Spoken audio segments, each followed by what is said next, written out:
जय श्री कृष्ण। श्रीमद् भगवद गीता अध्याय 2 श्लोक संख्या 67। चलिए पढ़ते हैं।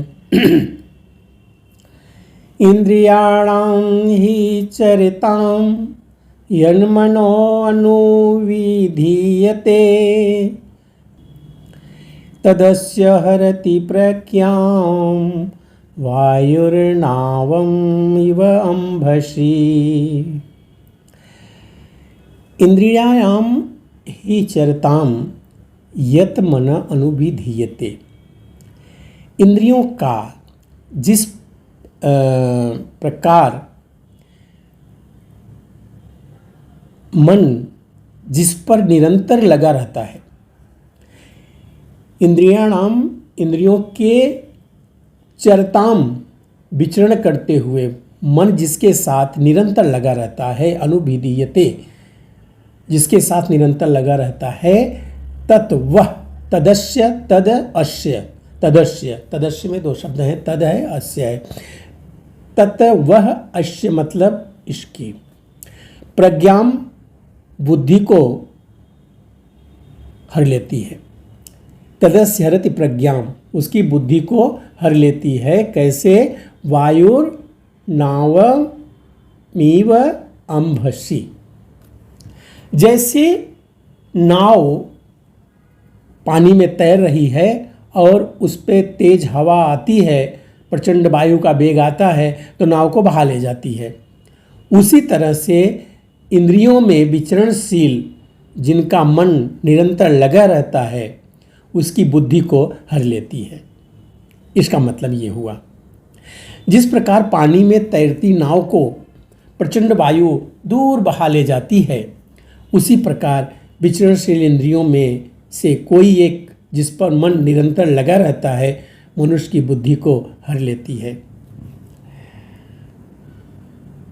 कहना क्या चाहते हैं कि जब मन में इस तरह के भाव रहेंगे तो जायज़ है कहीं न कहीं पे त्रुटि होने की संभावना बनी रहती है।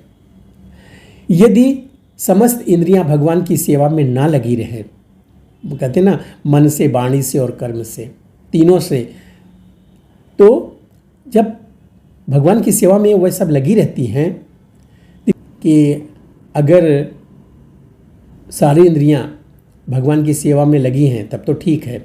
उनमें से एक भी इंद्रिय अगर उनमें से वो इंद्रियां अपनी तृप्ति में लग जाती हैं तो वह भक्त को दिव्य प्रगति पथ से विपथ कर सकता है। आँखों का काम है देखना, कानों का काम है सुनना, जीवा का काम है आनंद लेना, रस का आनंद लेना।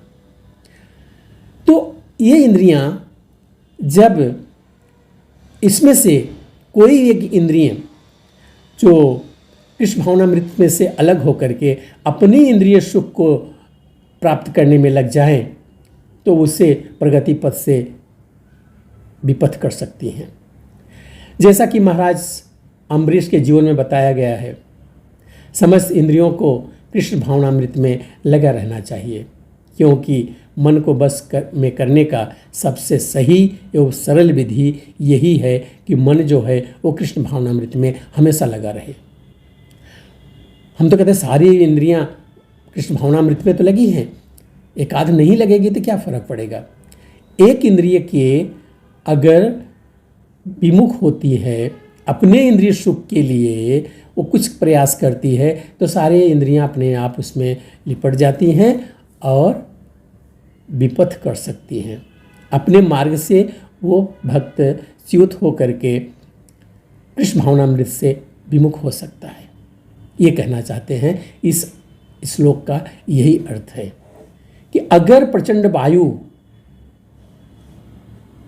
कैसे पूरी नाव को ढकेल ले जाती है, उसी तरह से अगर कोई विचरणशील इंद्रियों में कोई एक जिस पर मन निरंतर लगा हुआ है, एक ही इंद्रिय से, तो मनुष्य की बुद्धि को हर लेती है।